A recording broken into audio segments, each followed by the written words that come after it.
Isang paalala, ang susunod na kabanata ay naglalaman ng mga salita at pahayag na maaaring magdulot ng takot, pangamba at pagkabahala sa mga nakikinig, lalo na sa mas nakababatang gulang. Huwag magpatuloy kung kinakailangan.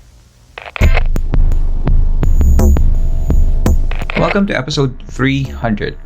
We made it this far. Thank you to all the campers, new and recent. We are on year 6 of the podcast and hanggang ngayon, tuloy-tuloy pa din tayo sa pagkakwento ng mga kwentong kagilagilalas at kahindik-hindik. Ang dami na din nating kwento at mga segments na nagawa in the past years. Tonight on this special episode, allow me to go back to the roots of the show and tell you bits of strange stories from our nation. I remember I started conceptualizing this show in 2019 and even did a test run before I actually uploaded the first 5 episodes in October 2020. In my mind, I was going to do a documentary style show dedicated for the horror genre of the Philippines. And with the first few episodes, I did just that, and it had a great reception from the audience. But the show organically grew. And naturally, the audience wanted to share their own stories, and I became the conduit and the voice of those fantastic stories. Tonight, ipahinga muna natin ang mga ghost stories from our listeners. We will come back to them in a few days. Instead, we'll talk about a topic that I've been wanting to discuss after all these years. I'm talking about the Reddit post by Green Creeper 3 in r/Philippines subreddit, and it's entitled Philippines Iceberg: Facts and Urban Legends from the Philippines. It's an elaborate post about the urban legends and conspiracy theories from our country. Some of them were already discussed at length in previous episodes of the show. So let's dive into this post and look back at the different levels of these strange stories.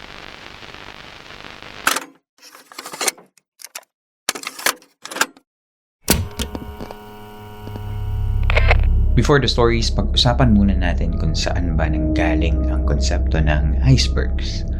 Although walang direct origin ng iceberg charts, but a quick AI search would tell us that the concept of iceberg, or yung small visible tip representing surface knowledge, and the large submerged mass representing hidden depths, has been used by Ernest Hemingway.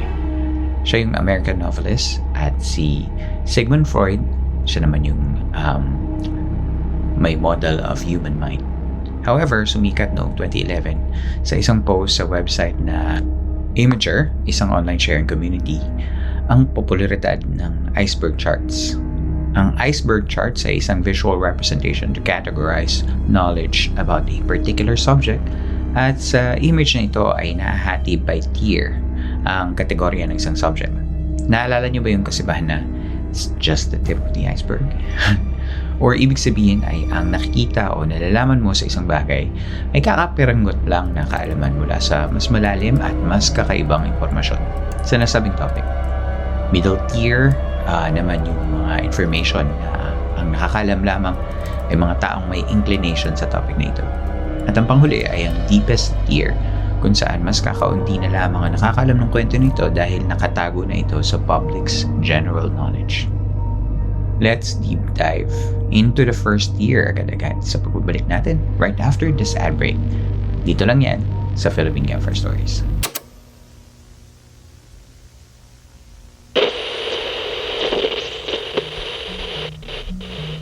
Sa pagbabalik ng Philippine Camper Stories.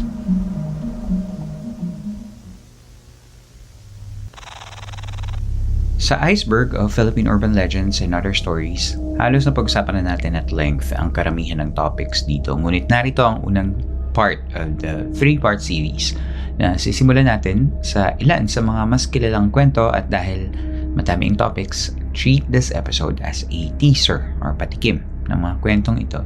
And hopefully, we can do a full episode deep dive sa bawat topic in the future. Let's start. Tier 1, The Knot Shack. The Knot Shack is a Filipino-American cartoon about two cousins, Phil and Jack. from completely two different worlds, the Philippines and the Bay Area of San Francisco. And they are forced to live together by their overly controlling uncle, Tito Dick. It became infamous because of the theme song, and at that time of early 2000s when Filipino-American representation was scarce, the Nut Shack was a little show that made the immigrants in the Bay Area scene.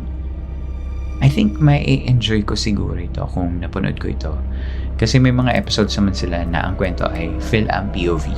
Like yung minsan pinanood nila si Manny Pacquiao or yung dinala nila yung jeep nila mula Pilipinas patungong San Francisco. Pero adult humor talaga siya. So it's not for everyone. But you can check out their animated episodes sa YouTube. Second, karaoke invention. Sabi ng ilan, ang karaoke ay naimbento ng isang Pilipino. Madali itong paniwalaan kasi napakahilig ng mga Pilipino sa karaoke at sa pagkanta mismo. Ngunit, hindi pala ito totoo. Noong 1960s, isang engineer na nagngangalang Shigeichi Negishi ang nakaimbento ng Sparkle Box, isang rudimentary version ng karaoke. He basically hooked a microphone to a tape deck so he can hear himself sing over the songs. In 1971, Daisuke Inoue invented his own karaoke machine, and by the 1980s, it was all over Japan. Both of them never patented their machines, kaya maraming mga kumpanya ang gumawa ng sarili nilang mga versions ng karaoke. Noong 1975, isang Filipino na si Roberto Del Rosario ang nagpatent ng karaoke sing-along system. Maria Labo. Si Maria Labo ay isang urban legend character na sinasabing di umano'y isang aswang. Nagsimula ang kwento niya bilang isang OFW na umuwi sa kanyang pamilya na may sakit. Maraming haka-haka tungkol sa naging karamdaman niya pero kung ano man yun ay humantong ito sa pagkitil niya sa buhay ng kanyang mga anak. Niluto niya ang karne at inihain sa kanyang asawa. We did an episode about Maria Labo back in 2021 in episode 24. Sabi-sabi ng mga nakilala ko dito sa podcast, ang kwento doon ni Maria Labo ay sadyang totoo at ang nangyari lang ay nagkaroon ng mental health illness si Maria Labo. Do you believe that? The next one is called Why Pineapples Have So Many Eyes. I don't know why this one is categorized as an urban legend kasi nung bata ako ay ang may alamat ng pinya kung saan isang batang babae ang nagngangalang Pina ay tinuruan ng leksyon ng tubuan ng maraming mata dahil sa katamaran nitong maghanap ng mga inuutos ng kanyang ina. If I remember it correctly, ay hiniling ng kanyang ina na tubuan siya ng maraming mata. The next one is called Manila City Hall Shape. The bird's eye view of Manila City Hall would show the shape of a coffin kapag tinignan mo. The trapezoidal shape indeed resembles that of a traditional wedge coffin. Pero ayon sa isang news article ng GMA Network, ang hugis daw ng Manila City Complex ay hango sa disenyo ng shield o panangga ng Knights of the Templar. This is a nod to the Christianity of Filipino people when it was built in 1941 by architect Daniel Burnham. Sabi-sabi sa mga kwento na hindi nagpapaabot ng lagpas alas 6 ng gabi ng mga empleyado sa City Hall dahil doon nagpapakita ang mga multo. Isa sa mga notorious na haunted na lugar ay ang Clock Tower ng City Hall at ang mga naririnig na pagmamarcha at pagsigaw ng mga sundalo na tila ba mula sa panahon ng giyera noong 1940s. Agapito Flores. Back in my childhood days, textbooks used to print that Agapito Flores allegedly invented the fluorescent light bulb. This was the same time when the moon buggy, the very vehicle that was used by the first people who went to the moon, was allegedly designed by a Filipino named Eduardo San Juan. Both of these are incorrect. Kumbaga sa terminology ngayon, fake news. According sa news article ng Rappler referencing Inquirer's Newsbit from 2001, no scientific report, no valid statement, no rigorous documents can be used to credit Flores for the discovery of the fluorescent lamp. We have tried to correct this misconception, but the media, for one, and our textbooks, for another, keep using Flores as example.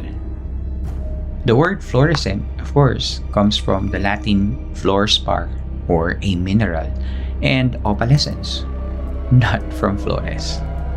A prototype of the fluorescent lamp was already patented by Peter Cooper in 1901, when Agapito Flores was just 4 years old. Dito tayo mapapaisip how fragile our education and thinking system kung mismong sa mga libro natin noon may mga misinformation na malawakang naililimbag. Kaya ugaliing mag-fact check at maglagay ng credible sources bago mag-share ng mga post. Bahay na Pula. Hindi masyadong sikat ang Bahay na Pula, isang historic site sa San Ildefonso, Bulacan. Kaya naman, ginawan ko ito ng full episode back in 2021 on episode 37. In a nutshell, ang Bahay na Pula ay naging murder house during the height of the Japanese occupation in the Philippines back in World War II. If you want to know more about this topic, maaari niyong hanapin ang episode 37 sa ating podcast. Sa ngayon, ay hindi na nakatindig ang bahay na ito. Dengvaxia. In 2016, there was a mass rollout of school-based vaccination program to administer Dengvaxia, isang dengue immunization vaccine. However, noong 2017 ay nag-anunsyo ang Sanofi Pasteur ng mga bagong data na nagpapatunay na ang vaccine ay maaaring magdulot ng increased risk of having dengue for those who were not previously vaccinated. Dahil dito, nagkaroon ng public rage against Department of Health at sa governing agencies dahil nagkaroon ng mga batang nagkakasakit at ilan ay namatay.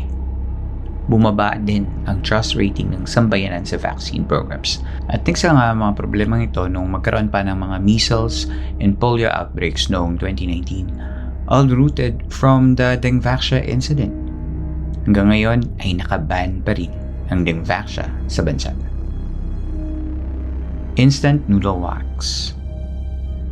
There's an urban legend where instant noodles have wax that can cause cancer and clog up intestines. Kaya daw hindi nagdidikit-dikit ang mga instant noodles. What really happened in this controversy was several EU countries alerted the presence of ethylene oxide in specific batches of Lucky Me, isang noodle brand na manufacture sa Thailand, stating that while the immediate health risk is low, long-term exposure should be minimized. The Philippine FDA confirmed that locally produced variants of extra hot chili, regular chili mansi, and Mami beef regular are safe, as no ethylene oxide was detected.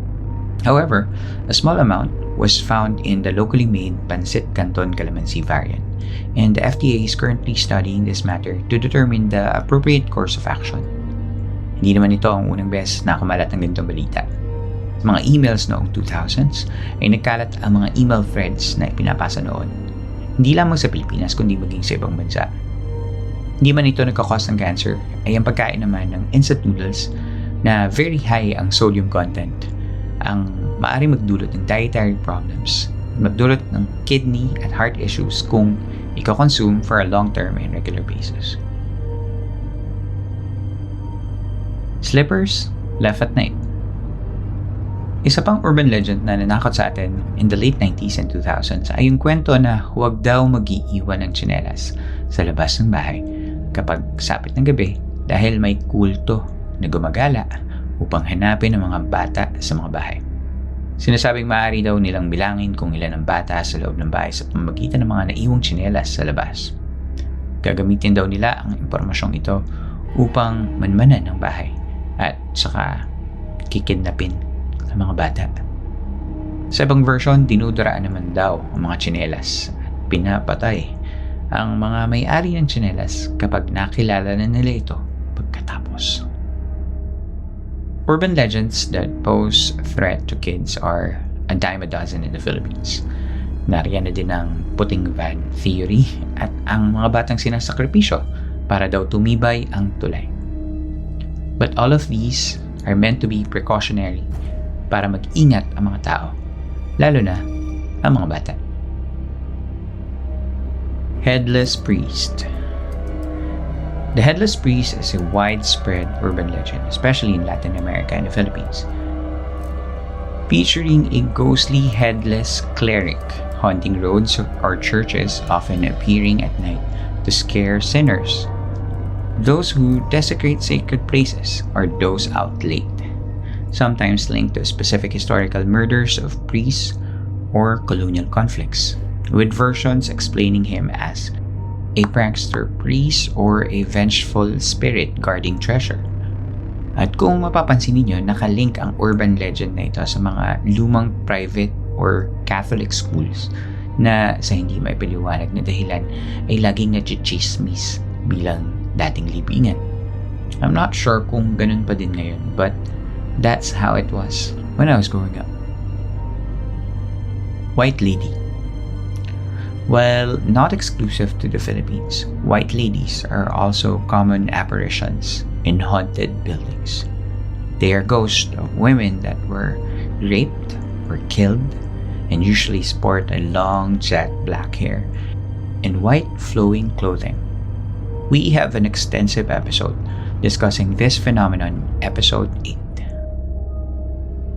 Teacher's Cap. Ang Teacher's Cap ay isa sa mga famous landmarks ng Baguio City. Naging popular ito sa dark tourism dahil sa mga ghost stories at mga paranormal encounters na laging napapabalita mula sa mga tumitigil dito at namamalagi. Ang titular White Lady, Headless Priest, and other apparitions appear here at night. This complex was built in 1907 as a training center for educators, and because of its age and the city's abundance of horror stories, siguro naging trademark na din ng Teachers Village ang pagiging haunted. Davao Freak Snow. Back in the late 2000s, there was an online post from a page called Rodsburg News Live that went viral dahil ipinakita nito ang isang bayan na tila inuulan ng snow? Snow sa Pilipinas? Nakakabigla nga naman, diba? Maraming nagsabi na baka daw dulot na ng climate change at nagdulot ng pangamba sa mga netizens. Here's a short clip of that video. The video of a supposed 3-hour snowfall in southern Philippines went viral on YouTube this week. The video allegedly showed heavy snow falling on banana trees.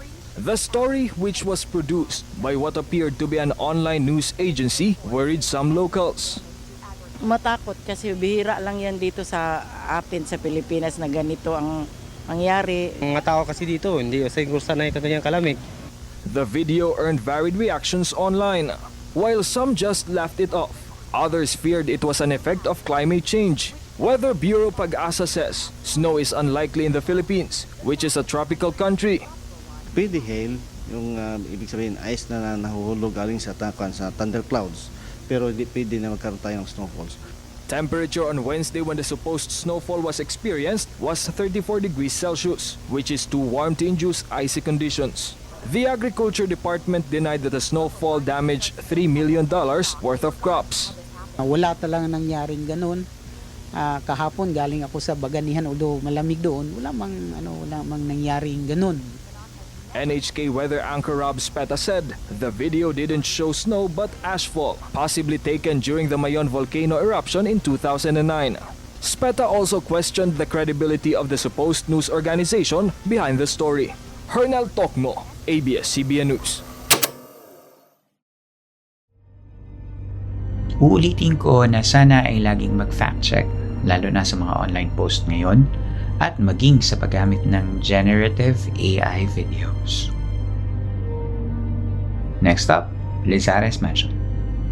Ang Lizares Mansion ay isang magarang bahay na itinayo noong 1937 bilang regalo ni Don Emiliano Lizares sa kanyang may bahay na si Conchita Gamboa at sa kanilang mga anak.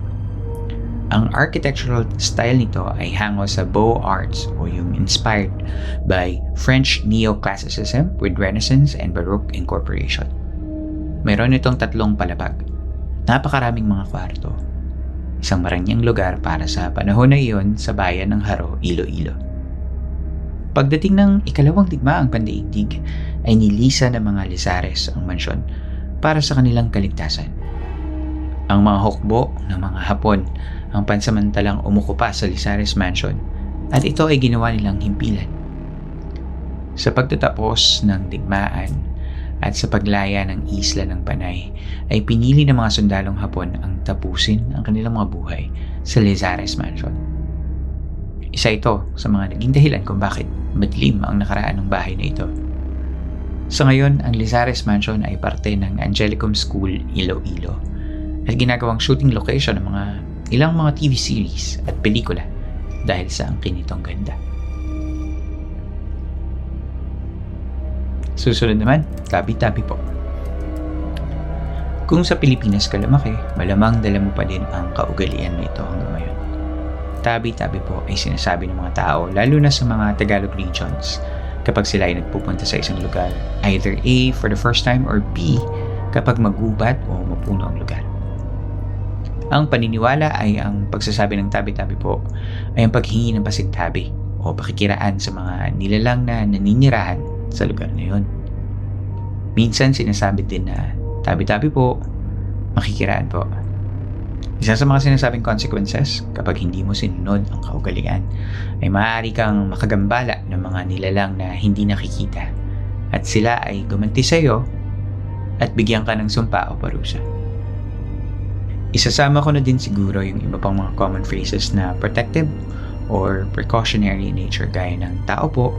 Isang common phrase normally to announce one's arrival in someone's house, but also meant to declare na hindi po ako aswang, tao po ako. Another one is puwera usog, isang protective phrase that literally means that hexes be gone. These phrases, though normal and common, were rooted in our folklore belief system bago po man tayo ma-convert into a Christian nation. Next one is Kambal na Cruz. During the 1922, a laborer cuts the trunk of a 100-year-old sampalok tree in half and finds a cross shape in the two halves. A church is now made upon the discovery, which stands to this day. There are some parts of the iceberg that I myself question kasi yung iba were seemingly included because of the controversy they hold. Isa dito ay ang war on drugs. Ang drug war during the presidency of Rodrigo Duterte left around 30,000 civilian people killed. Karamihan sa kanila ay mahihirap na natokhang o natunton at walang awang binaril. This topic had divided the country. Some were advocating and idolizing his actions, and the rest thought that those people affected by the campaign were tried and judged unjustifiably. I don't know why this topic is part of the iceberg chart because it's not an urban legend or some story that has no basis. It is a true and evil phase of our history, and the war was not actually against drug abusers because we didn't see any big-time drug lord in that campaign. It was a war against the poor. Typhoon Yolanda in Haiyan. It was a devastating typhoon that hit the Philippines during 2013. Isa pa ito sa mga hindi ko ma-imagine na maging part ng isang iceberg because it was a true unfortunate incident that killed thousands of people and left millions homeless. Some of the other topics in that list are Pare Pulis Ako. It was a video that we see usually in the Ayala cinema areas before any film that starred Derek Ramsey. I guess that was very, I would say, remembered kasi yung scene na may isang babae na nahuhulog yung kanyang kamatis for cinematic purposes, na hawak-hawak lang niya yung binili niyang kamatis at wala siya sa plastic bag. So I guess that made it to the iceberg chart. I don't know. Another one is the Aswang auditory tricks, wherein many Aswangs employ the trick that The louder the cry, the farther away they seem. And the softer the cry, that means they're closer. Parang siya, kino-confuse ka niya para ikaw ang susunod niyang uulamin. Some of the other things that were part of that iceberg church were hanging coffins in Sagada, where you can find hanging coffins practiced by the Sagada people for over 2,000 years. And crab mentality, which is a large part of the Filipino culture, which can be described by the phrase, if I can't have it, neither can you. Basically, people try to pull down other people so they can be at the same level as them out of envy or spite.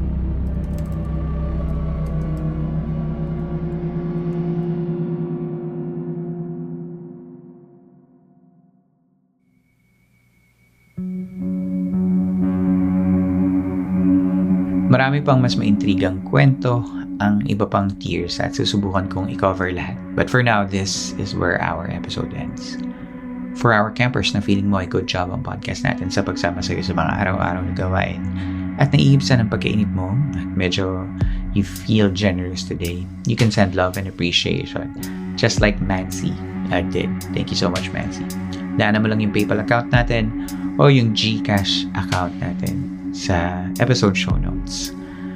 Better yet, go to our Patreon page. Magpunta lang sa patreon.com/ConFairStoriesPH at mag-subscribe na. You'll get to have access sa mga full video podcast natin. And you can also subscribe sa YouTube and our TikTok account. Panghuli, kung may kwento ka at gusto mo ibahagi sa ating kami, pwede mong yung isend sa ConFairStoriesPH@gmail.com. Babasahin natin yun sa mga susunod na San Telmo Society episodes. Maraming salamat sa inyong pakikinig. Magkita tayo muli sa susunod na kwento. Ako si Earl at ito ang Philippine Campfire Stories.